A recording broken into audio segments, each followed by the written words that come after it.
Coast-to-Coast Combat Hour. As always, Ed Carbajal here with Matt Hawkins. This week we have, after her win at Invicta FC 36, Erin Harpe. Erin, thanks for joining us. Hey, thanks for having me, guys. Erin, again, congratulations on your big victory at Invicta 36. Thank you, thank you. I want to talk a little bit about the fight, but kind of first, as a younger female fighter that grew up in the world of really in the world of MMA and Brazilian Jiu-Jitsu, tell us how you got started in that and some of the influences that got you going in that. Yeah, absolutely. So my dad's a huge mixed martial artist. Like before I was born, he already had a karate black belt, and he was already looking into jiu-jitsu. We joined the Hoist Gracie Network about 2001, 2002. So right then I was 6, 7 years old. So jiu-jitsu was all I really known. And once jiu-jitsu took over, my dad pushed his karate aside. So the whole family fell in love with it, and I've always wanted to try MMA. Even when I was younger, my dream was to be the first girl in the UFC. So martial arts has always been, my driven future, and that's how I got here today. Oh, that's interesting. That you say that.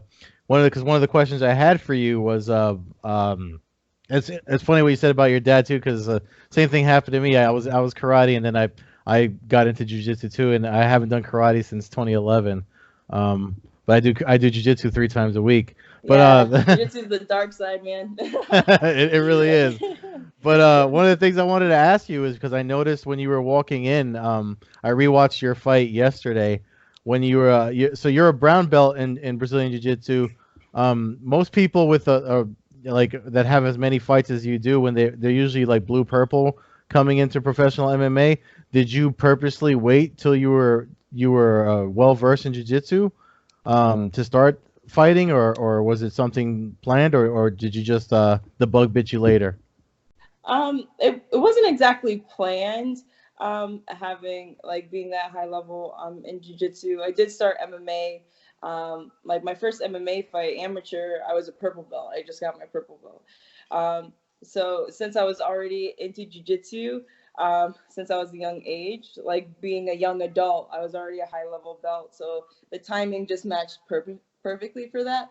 But you are right. There's not a lot of girls that are high level on the ground too. So I wanted that to be a little advantage for me. How old were you when you started competing in actual tournaments? So I was 9. I can actually tell you this story. I was 9 years old. It was my first Naga tournament, and my dad was being truthful to like the experience levels, like how they have like novice, beginner, intermediate, and in advanced. And he was like, "Man, like you've been training for years. You started when you were really young. Let's go ahead and put you in advanced."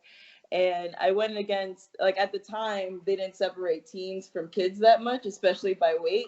So I went against like this 14-year-old girl that looked like She-Hulk to me, and I got ragdolled by her. That was my very first tournament. Got ragdolled. So my dad was like, "Let's try intermediate division," which I went against some boys, and I did much better. But yeah, that's my very first early on competition memory. So let me ask you about the fight. Obviously, it's so weird that we actually got you to come on this, because I missed the first fight. I actually, when I tuned into Invicta, when everything was happening, your fight was already going on.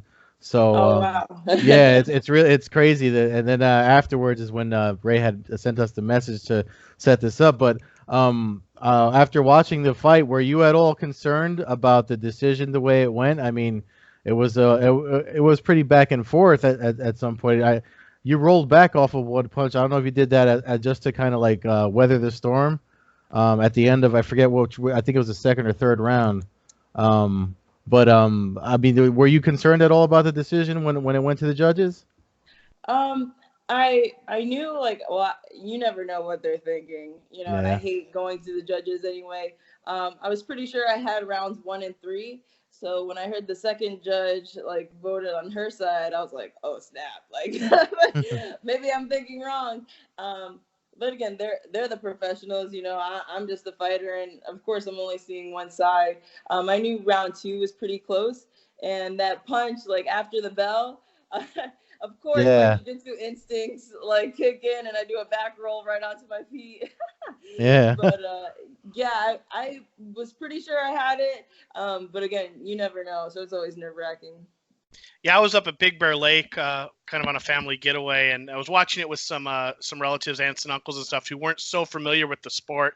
And honestly, all of us were surprised when we heard it was a split decision.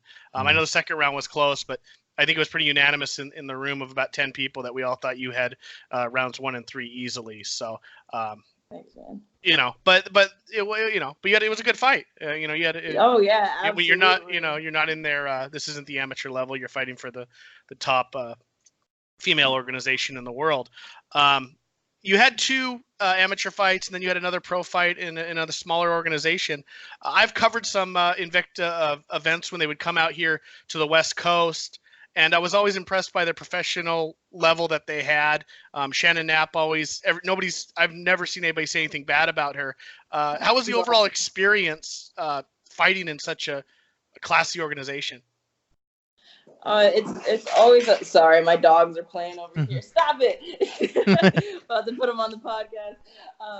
You know, it's every girl's dream to fight for Invicta, especially, you know, outside of UFC and Bellator and all those other organizations. You know, they treat us athletes at such a high level.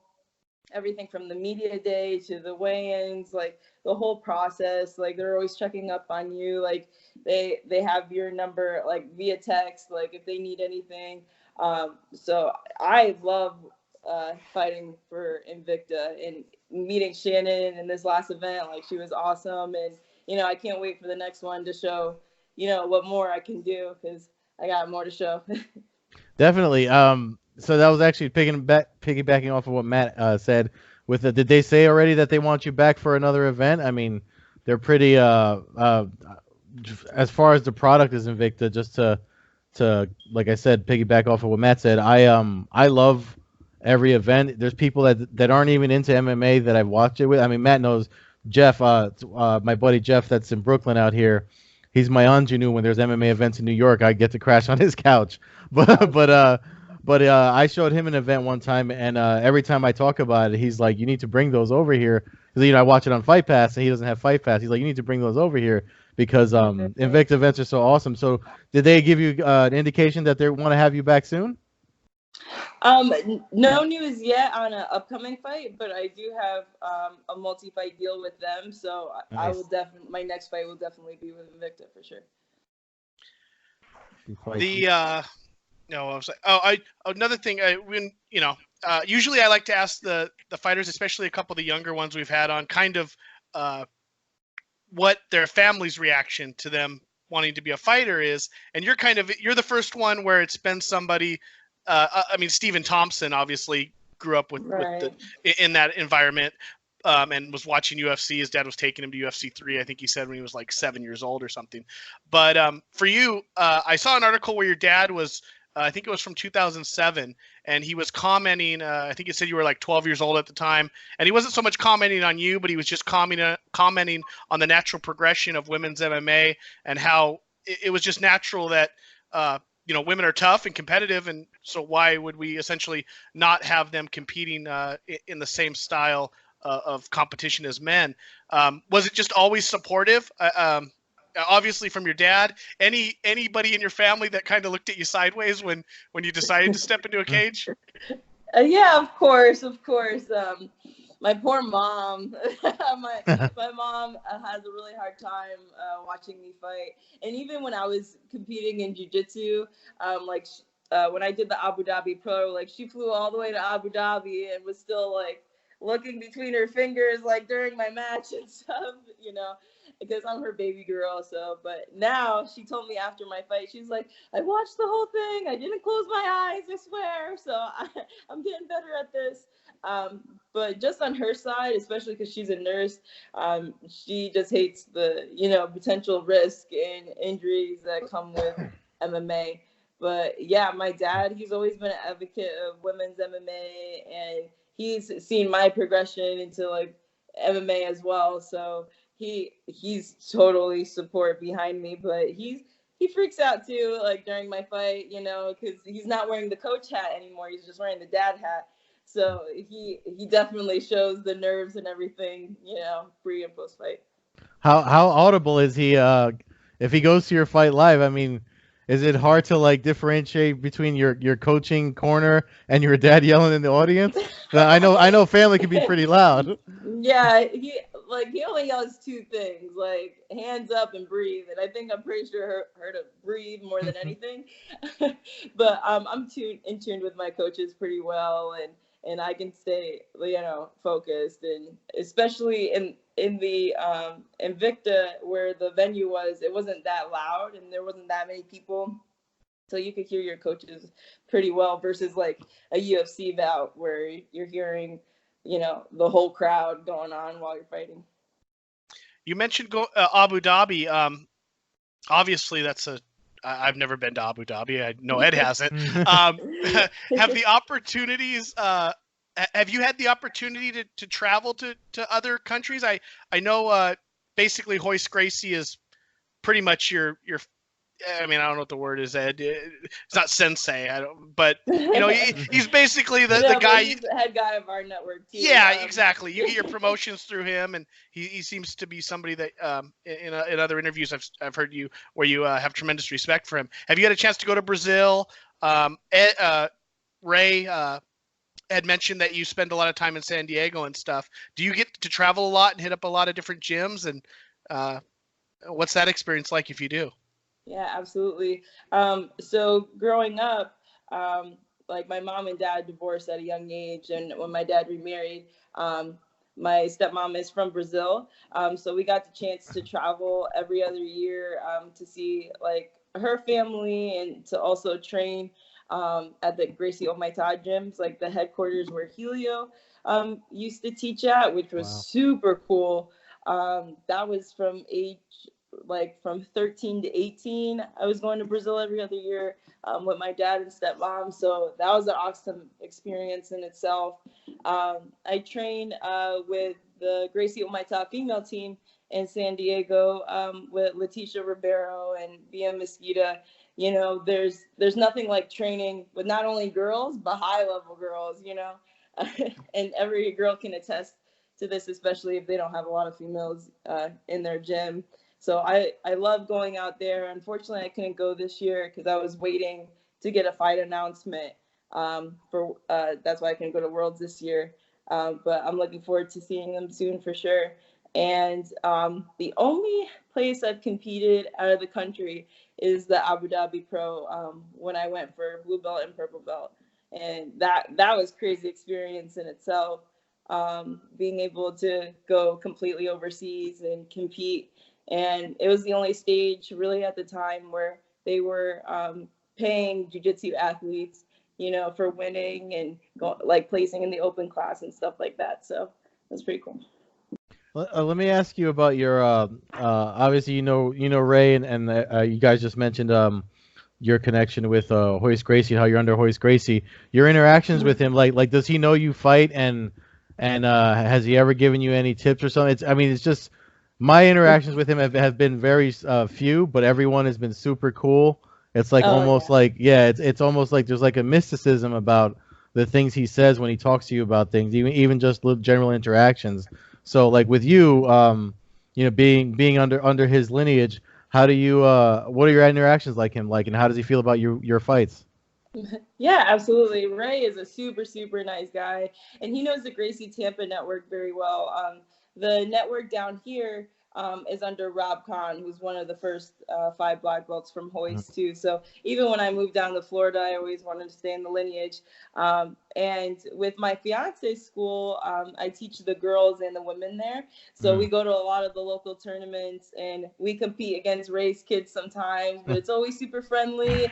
And we're always like cracking jokes after, like, oh, did you see my kid do this? Like, oh yeah, that was nuts, man. So we always are seeing each other at the local tournaments, and he's like one of the nicest guys in the world, honestly. Like, he's a really cool dude. But like with Hoist Gracie, I mean, your interactions with Hoist when you're Oh, with facing, Hoist, I thought you said Ray, sorry. yeah, no. Oh, my interactions with Hoist, he's always like that uncle authority figure to me. So he's always cracking jokes and stuff. But like I've always got to get up and base. Like if he sees you get up like without technical stand up, like that's like you're cursed for life, and things like that. Yeah, because I always find it more intimidating because I see he's always at Bellator events, and like so I see him, and being in the New York area a lot, I see Henzo a lot, and Henzo's like the cool uncle. He always hugs you and his jokes and stuff like that. But with Hoist, it's always like this weird like, let me stand up straight, make sure you know what I mean. Like it's definitely he's like literally laughing inside. Like okay. All right, I just had to ask because Hoist is intimidating to me. I'll tell you a couple stories when I ran into him in Vegas, Ed, when we're off the air. Okay. Definitely. Yeah, I've run into him a few times in some funny situation. Real quick story I could tell. Just he was at an event, and I was actually wearing a Hoist Gracie shirt. And we were leaving. It was UFC Tough. It was the Maynard and Diaz fight, and we're leaving the arena. And I had talked to him during the fight, but I didn't want to put him on blast while we're walking out. Well, a couple probably young 20 kids walking out with their girlfriends, and they see my shirt, and they go, "Dude, that's the coolest shirt in the world. Hoist Gracie's the man." Well, as they're saying this, I know Hoist Gracie's like 3 feet behind me as we're walking out the thing. And I look at the guy and I go, "Yeah, you think the shirt's cool?" I go, "How about Hoist Gracie right behind me?" And they looked at me like, "Oh, who's this effing guy? You know, he's BSing me." And all of a sudden they turned around and the eyes just lit up. And Hoist cool as hell. I mean, they didn't take a lot of his time, but he was quick there to shake their hands and get on the way through Las Vegas. But it was just funny because I had his shirt on. He's standing right behind me, and these guys are, praising the shirt. He blends in very well, because he's not loud. He doesn't talk much, so he can blend into the scene. So that's really funny. Yeah, no, it was cool, but oh shoot! Anybody that's listening, when we say Ray, we're talking about Ray Robles. He's been on the show a few times. One of our main jiu-jitsu information guys. So again, just for anybody listening that might be confused when we say Ray. I asked you about your family, and I'm always fascinated. When I got into the sport, it was in the 1995. I did some early training when it was bare knuckle. Nothing any to the level of either one of you guys. But it was bare knuckle, no rules. I mean, I was training no rules fighting for a couple times a week, never fought or anything like that. So I don't really like to compare my things to you. But when I would go to school back then, there was nobody that did it. I mean, people thought I was insane. I was the crazy lunatic who was going to train bare knuckle fighting on an Indian reservation. And so I'm always like asking people that grew up and had that earlier in life, what was it like, going through high school you had to have a reputation as somebody who could kick some butt, right? What was, and I'm not saying, I was never the violent person either, but it helps to think that, it's got to not hurt, right?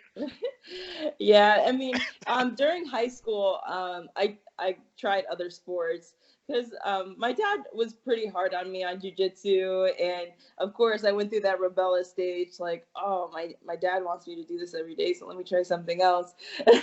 So in high school I ran track, and I still have like my best friends from today due to track.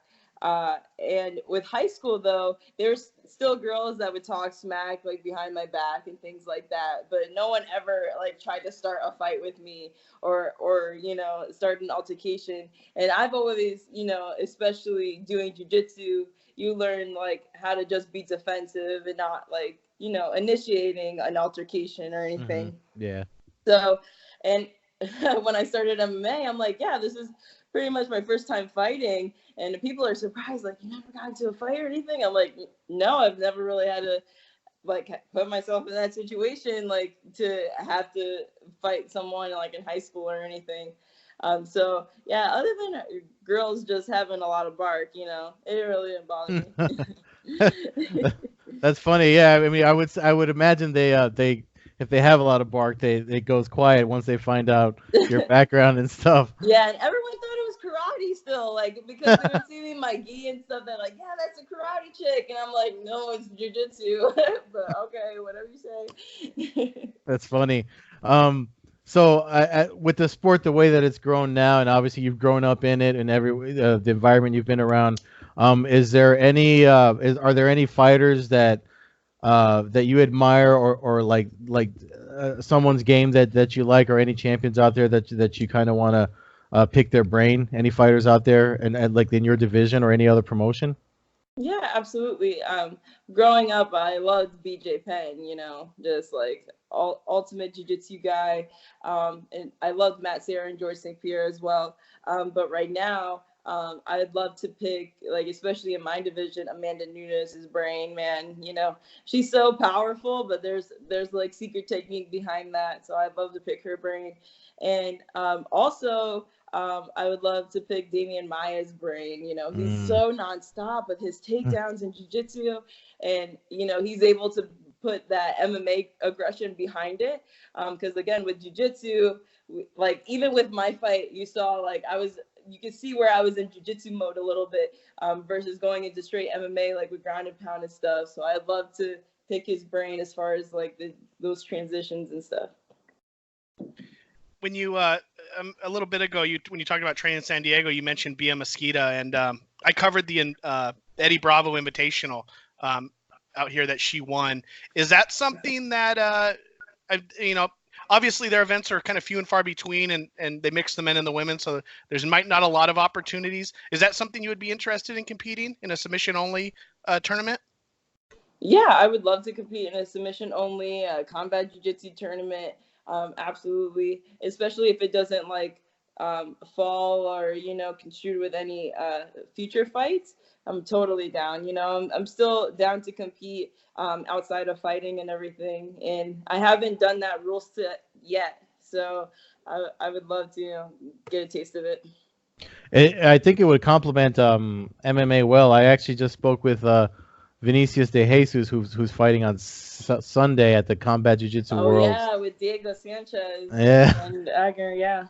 So, and he actually said that doing combat jiu-jitsu really, not only did it make his jiu-jitsu better, but his focus for fighting in MMA helped him a lot. So that might be something to consider. But you just fought on a promotion that's on Fight Pass, and I would say that Fight Pass probably leads the promoters that carry those types of options for supplementing your, not just your income, but your training experience and keeping busy and stuff like that. So, and especially out where you're at, I feel like in Florida, I don't know, it might just be me, but it just seems like with American Top Team and all the guys, all the fighters doing well there, and talking to you and Ray, it just seems like that's a hotbed for MMA now. I used to think it was out west near Matt, but I feel like Florida, I mean, outside of heating up with the weather, it's heating up like on the MMA scene. Would that be a fair assessment?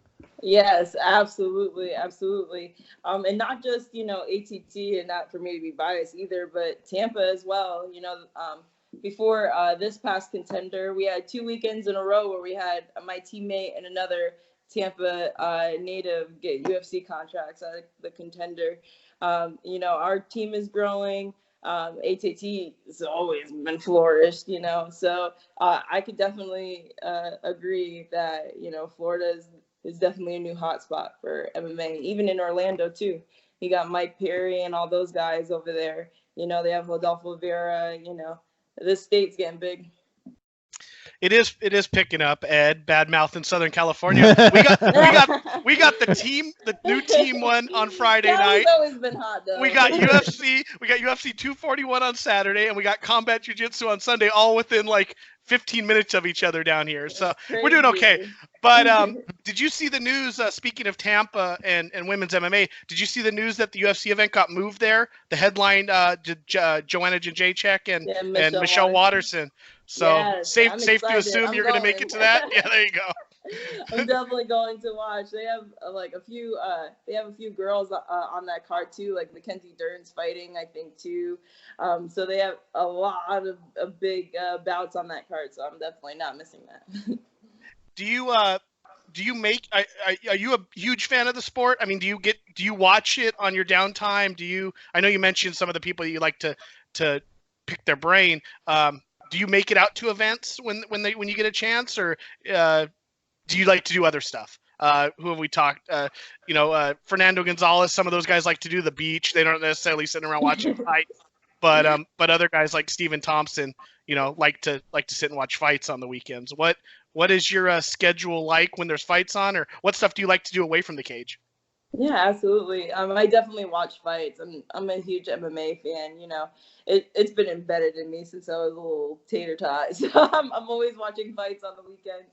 But outside of fights and outside of teaching, I love to go out with my fiance and my dogs. As you can hear, they're playing around crazy behind this podcast, but I love having downtime with them, especially during the hard training weeks and stuff. I'm rarely home or don't get a chance to see them. So, and other than that, like to calm me down through camps and stuff, since I can't be eating crazy or going out and things like that. I do love painting. Painting's one of my cool hobbies. I have a whole bunch of canvases that I do and stuff. So outside of that, I do live, eat, breathe MMA and jiu-jitsu for sure. I'm a fighter kid. Do you put on your Instagram or any of your paintings up? 'Cause I just started following you when we arranged all this, so I haven't really looked at your profile yet. But are any of your paintings up? I'm too scared that I'm not that great. But I actually will start posting them up. I'm getting a little better at it, so I'll definitely post some paintings up. Yeah, put them up for you. I mean, hell what other people think. Yeah, you're right. So, with what you talk about being a big fan of MMA, obviously there's a huge UFC event this Saturday night. Like to pick your brain a little bit about, and obviously I don't expect you to badmouth anybody, or you can say what you want to say about fighters. But how do you see the Diaz and Pettis fight going down? Obviously fans seem to be really excited about Nate Diaz returning, and Pettis has been a killer forever. So what do you think about that fight? Right, man, it's gonna be a crazy scrappy fight. I think it might go all the way. It might be toe to toe, even with each fighter. Excuse me, but I'm a huge Diaz fan. Huge Diaz fan. I'm super excited to see him back. So I'm definitely Team Diaz. But it's gonna be a crazy, exciting fight. I'm looking forward to it for sure. I'll be watching it here. What about you, Ed? What do you see? I'm with her on that one. I mean, I'm Team Diaz as well. I'm concerned, of course, obviously, because he's even when he's not, he's an active dude, so I don't expect him to be out of shape or anything like that. But he's always been susceptible to leg kicks, and Pettis is a kicker for sure with his background. So I'm always concerned about that. But I just hope that Diaz is motivated to get back in there and pick up a W just to remind folks of what him and his brother did in the sport. So I'm for that reason is why I'm picking Team Diaz.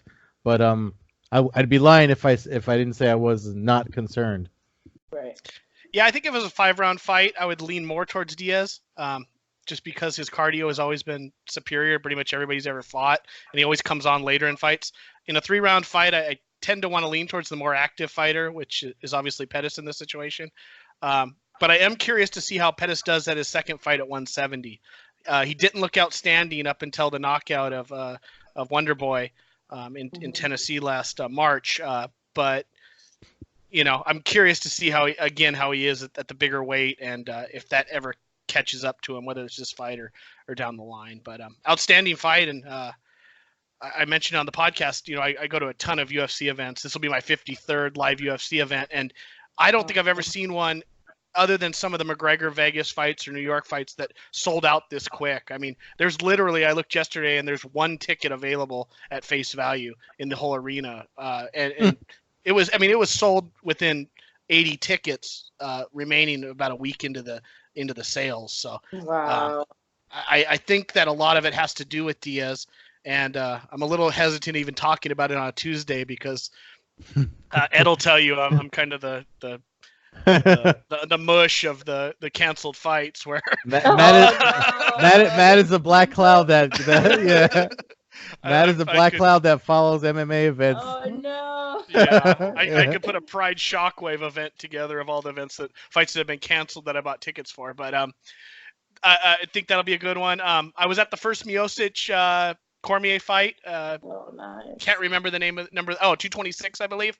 I was a little surprised that night. I was pulling for DC as the upset. Kind of am turning my allegiance, I guess you'd say, for this fight.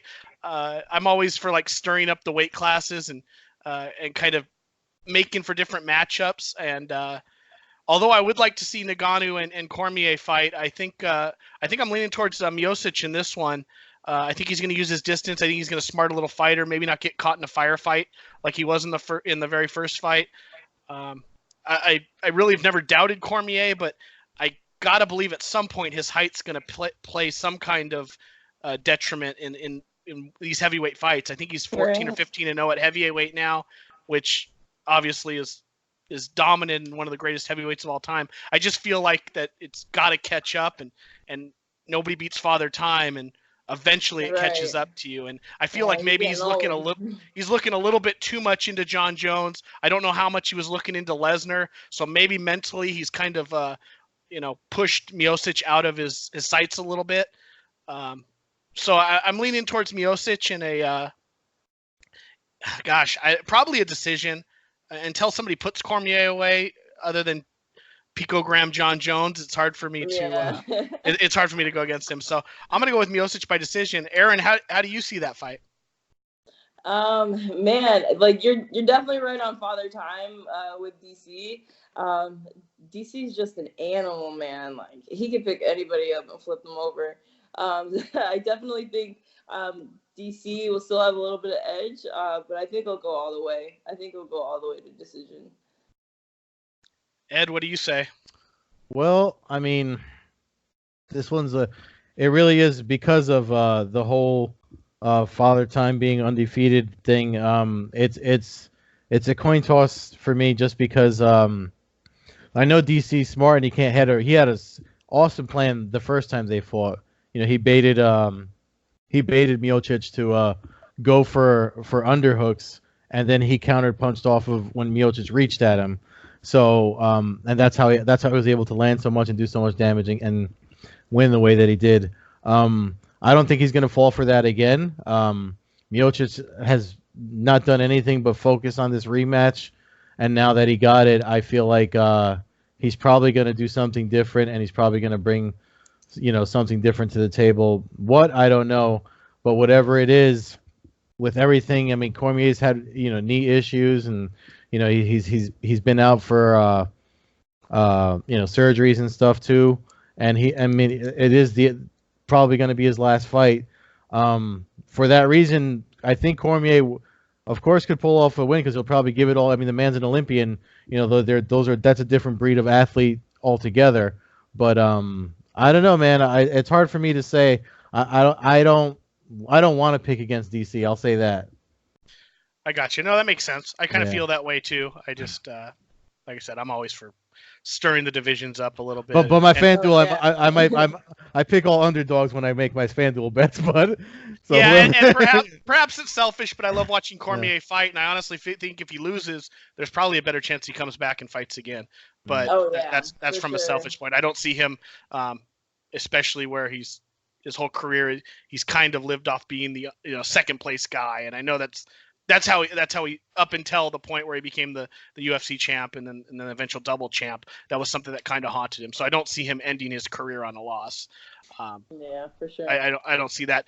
There is one other fight on the card, and kind of jump on it, the Romero Costa fight. Have you ever trained with Yoel Romero? Isn't he out of Coconut Creek?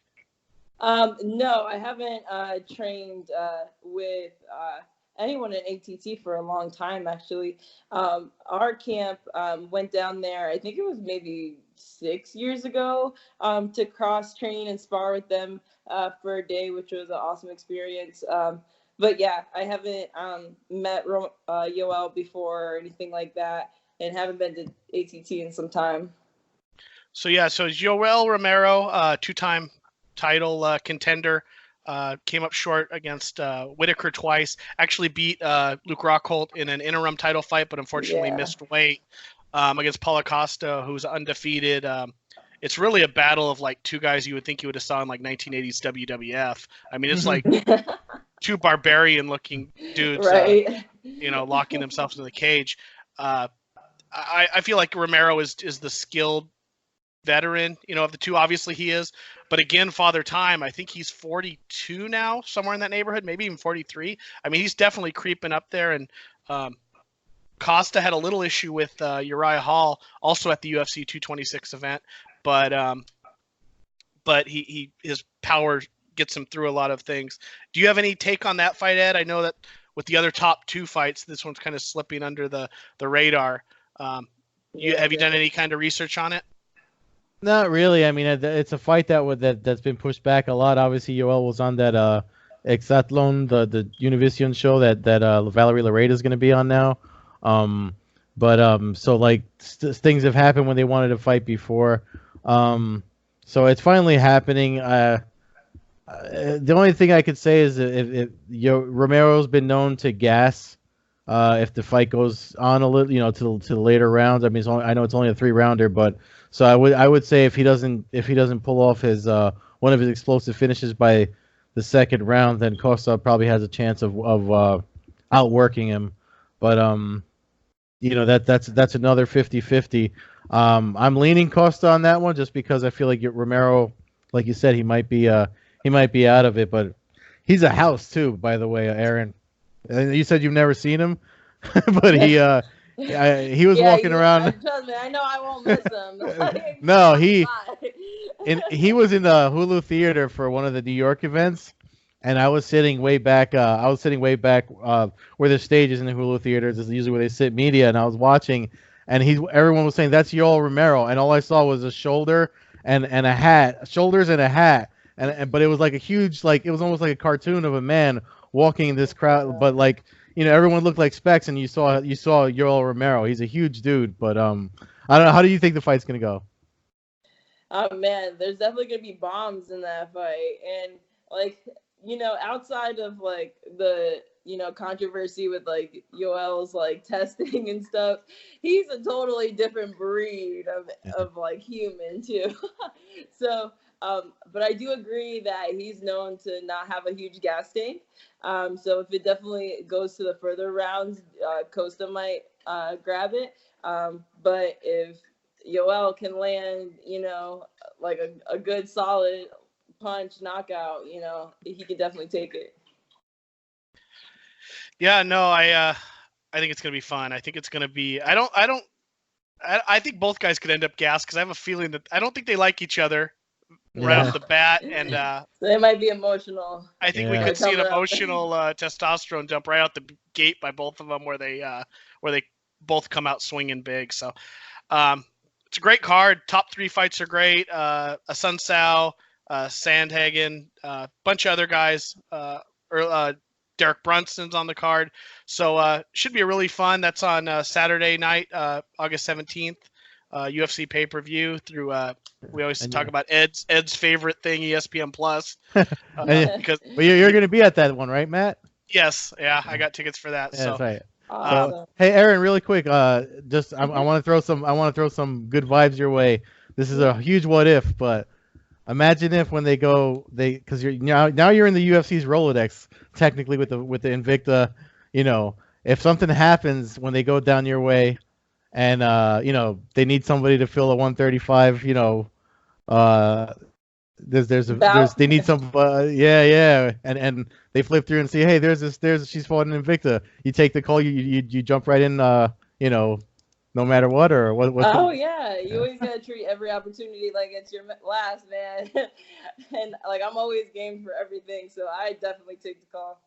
All right, I'll keep my fingers crossed and see if that happens. I'm the opposite of Matt. I don't get fights canceled. Unless I fly to Florida for that one. You stay out of Florida. You stay out of Florida. Yeah, just be grateful they moved it from San Francisco, because I'm sure would have put the kibosh on that one too. But again, Erin, thank you for coming on. This has been great. I mentioned it before.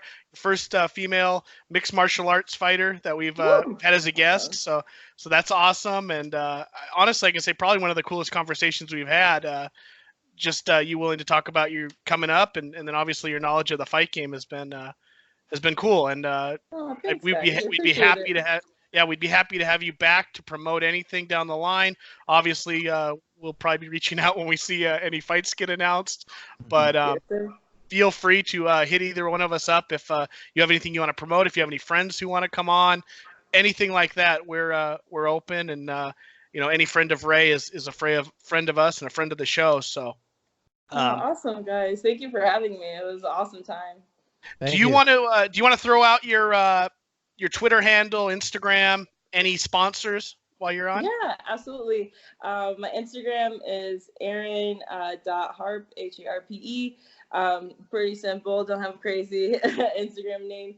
But shout out to the Gracie Tampa Network, Gracie Tampa South, Gracie Apollo Beach, and my sponsors, No Judges Needed, US Cryotherapy Tampa, Bueno Meals, Driven Fit, Royale Jiu-Jitsu, and I think that's it. Awesome. Well, fans can always catch us at Combat Hour on Twitter, at Coast-to-Coast Combat Hour on Instagram, myself at MMA Hawk 21 on Twitter and Instagram, and you can catch Ed at Carbazol on Twitter and at Carbeerzol on Instagram. Until our next show, everybody out there, keep an eye out for Erin Harpe. She's got a bright future, and we